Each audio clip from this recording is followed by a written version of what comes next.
अस्सलाम वालेकुम नाज़रीन कराम की तरफ से आप सबको खुश आमदीद। मेरी आज की वीडियो कुरुलुश और हान के बारे में है। और नाज़रीन कराम, आने वाली एपिसोड 13 का पहला ट्रेलर तो ऐसा था कि उसे देखकर आराम से समझ आ गई थी कि आने वाले किसके वाकयात किस तरफ जा रहे हैं। लेकिन फिर ये दूसरा ट्रेलर जब आया तो बड़े अरसे बाद मुझे ये ऐसा ट्रेलर लगा है कि सही अंदाजा ही नहीं हो पा रहा कि इस ट्रेलर के हिसाब से आने वाले किसके वाकयात क्या हो सकते हैं। और वैसे तो कहानी भी ऐसे पेस पर चल रही है कि व्यूअर्स इसे एंजॉय कर रहे हैं, लेकिन अभी भी कुछ ऐसी खामियां हैं जिन पर तवज्जो देने की जरूरत है।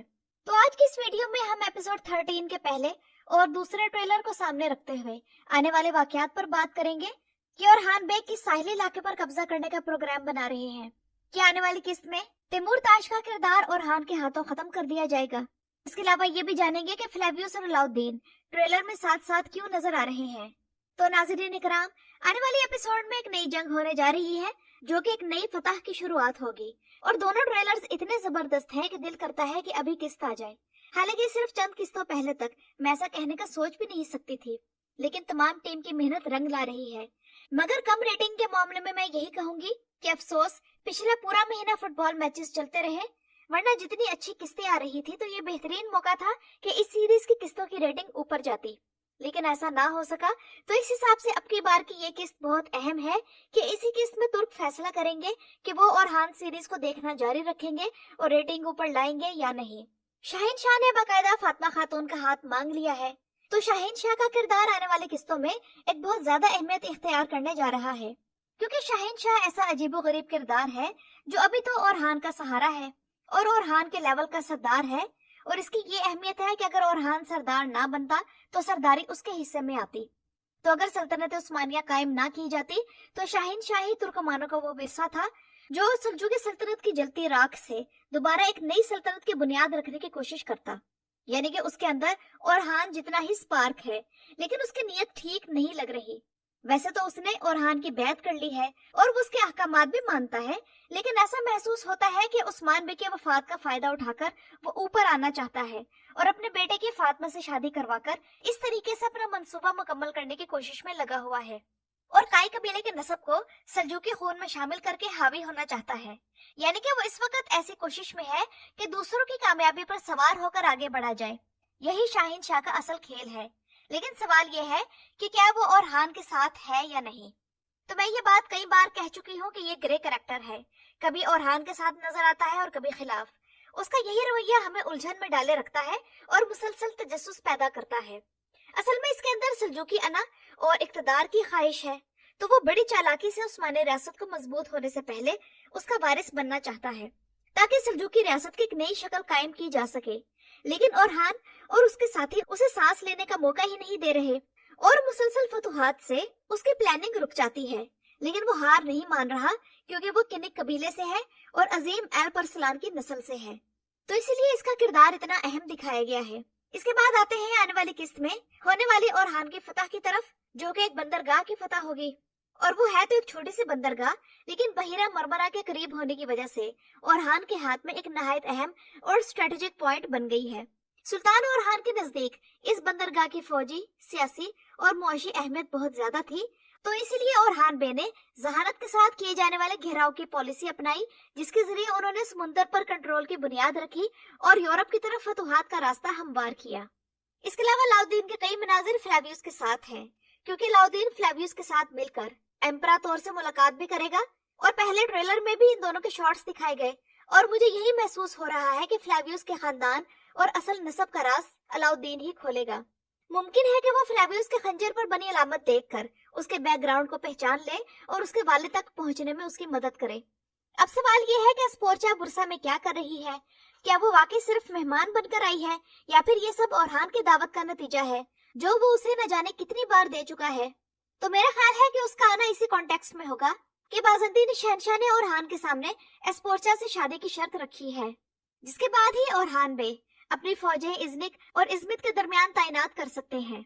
तो मेरा ख्याल है कि अब वो मौका आ गया है कि एस्पोर्चा औरहान से शादी पर राजी हो जाए, और सिर्फ इसलिए ताकि वो उसके करीब रह सके और उसे कत्ल कर सके।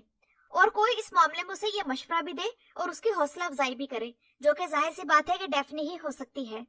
जबकि औरहान इस शादी पर सियासी मसलहत की बुनियाद पर राजी हो जाए, लेकिन वक्त के साथ साथ एस्पोर्चा कत्ल का इरादा छोड़ दे, क्योंकि जिसे वो कत्ल करने आई थी अब उसके अखलाक ने उसका दिल जीत लिया होगा।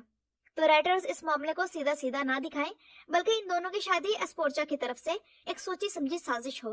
वो उसके खिलाफ मंसूबे बनाए और इन दोनों के दरमियान शदीद ड्रामा, झगड़े और कश्मकश हो, और एस्पोर्चा अपनी साजिश में कामयाब भी हो जाए और ओरहान उसके सामने मौत के मुंह में जाने वाला हो, लेकिन ये एस्पोर्चा ही हो जो कि आखिरी लम्हे में ओरहान को बचा ले, क्योंकि तब उसे एहसास हो जाए कि ओरहान उसके दिल में जगह बना चुका है।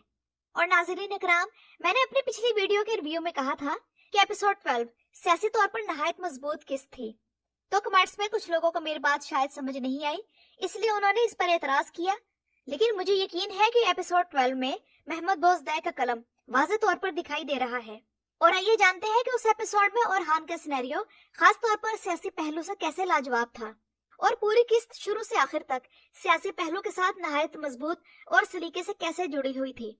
शुरू करते हैं दमिर खान से, जिसने उस्मानी रियासत को तस्लीम करने से इनकार कर दिया और मंगोलों के खिलाफ जंग में ओरहान के झंडे तले आने से भी साफ इनकार कर दिया। तो आप लोग खुद देखें कि इसके बाद ओरहान ने हिकमत से काम लिया और इंतजार किया कि दमिर खान खेमे से बाहर निकल जाए। उसके बाद उसने एस्पोर्चा को बताया कि वो बादशाह के साथ सुलह का इरादा रखता है। ओरहान का यह कदम नहायत जहानत से भरपूर था, क्योंकि बाद में दमिर खान के सामने ओरहान बे ने इज़नी की फतह की बात की, लेकिन ये जाहिर नहीं किया कि बाज़ंतीनियों के साथ उसकी सुलह आर्जी है। तरफ ओरहान जानता था कि दमिर खान गुरूर वाला इंसान है, इसलिए उसने जंगजू भेजकर उसे अकेले में बात करने के लिए बुलाया। कबीले में सबके सामने दमिर खान को कायल करना मुमकिन नहीं था, और इन दोनों की प्राइवेट गुफ्तगू में भी दमिर खान ने ओरहान की अतात कबूल नहीं की, लेकिन ओरहान ने इसे तुर्कों की वहादत और इत्तेहाद की बात करके तैमूर ताश से दूर कर दिया। और आप लोग खुद देखें कि बाद में दमिर खान ने जब तैमूर ताश से मुलाकात की तो दमिर खान ने तैमूर ताश की पेशकश अपने वालिद कारासी बे से मशवरे का बहाना करके ठुकरा दी। उधर ओरहान ने एस्पोर्चा को बचाया, क्योंकि वो जानता था कि सुलह के लिए उसकी अहमियत है, और यही सुलह बाद में तैमूर ताश को कमजोर करने में मदद देगी। इस तरह उसने एस्पोर्चा और दमिर खान दोनों को मंगोलों के साथ असल जंग में शामिल होने से अलग कर दिया। तो इसलिए आने वाली किस्त में ओरहान मंगोलों से अकेले बेहतर तौर पर निपट लेगा। और बाद में तैमूर ताश के साथ जंग में ओरहान बे ने अपनी मशहूर हिकमत अमली अपनाई, लेकिन इस बार उसने एस्पोर्चा की गद्दारी को भी पहले से हिसाब में रखा और अलाउद्दीन की क़यादत में आधी फौज को इज़नी के फर्जी मुहासरे के लिए भेज दिया। इस तरह वो तैमूर ताश का अकेले में मुकाबला करने में कामयाब हुआ और उसे जंगल की तरफ खींच ले गया, जहाँ पहले से जाल बिछे हुए थे। उधर तैमूर ताश ये समझ बैठा कि फतह उसके हाथ में है और वापस लश्करगाह की तरफ पलटा, लेकिन असल फंदा वहाँ उसका इंतजार कर रहा था। और तैमूर ताश के फरार के बाद ओरहान ने बाज़ंतीनी साजिशों को भी भांप लिया और अलाउद्दीन को हुक्म दिया कि वह एस्पोर्चा को हकीकत बताए और फिर कॉन्स्टेंटिनिया रवाना हो जाए। जबकि हम में से कई लोगों को ये बात अब तक समझ नहीं आ रही कि ओरहान इस बाज़ंतीनी बादशाह की क्यों हमायत कर रहा है। तो ओरहान का मकसद एक कमजोर बादशाह की हमायत इसलिए करना है ताकि बाज़ंतीनी रियासत कमजोर ही रहे, क्योंकि नया बादशाह नई ताकत साथ लाएगा। और आप लोगों ने खुद देखा कि आखिर में ओरहान तैमूर ताश को गिरफ्तार करने में कामयाब हो गया है। लेकिन नाज़रीन इकराम, अगर राइटर्स तारीख के हिसाब से चले तो ओरहान तैमूर ताश को कत्ल नहीं करेगा, बल्कि उसे जिलावतन कर देगा। जबकि उधर एस्पोर्चा भी ओरहान की अकल और रहम के आगे झुक गई है, और उसने एस्पोर्चा को एक भी जंग लड़े बगैर शिकस्त दे दी, क्योंकि बाज़ औक़ात रहम तलवार से ज्यादा सख्त साबित होता है। तो इस तरह ओरहान बे ने अपनी सियासत के जरिए एक तीर से तीन शिकार किए, यानी कि एक तरफ एस्पोर्चा और बाज़ंतीनी, दूसरी तरफ दमिर खान और करासी, और तीसरी तरफ तैमूर ताश के साथ मंगोल। इसलिए ओरहान बे को आले उस्मान का ज़हीन तरीन रहनुमा कहा जाता था, जो लड़ाई से ज्यादा सियासत खेलने में माहिर थे। तो अच्छी बात है कि राइटर्स अब ओरहान बे की इसी क्वालिटी को लाइमलाइट में ला रहे हैं। तो नाज़रीन इकराम, ये तो थी मेरी आज की वीडियो। अपनी राय का इजहार कमेंट्स में जरूर कीजिएगा। मेरी वीडियो देखने का शुक्रिया।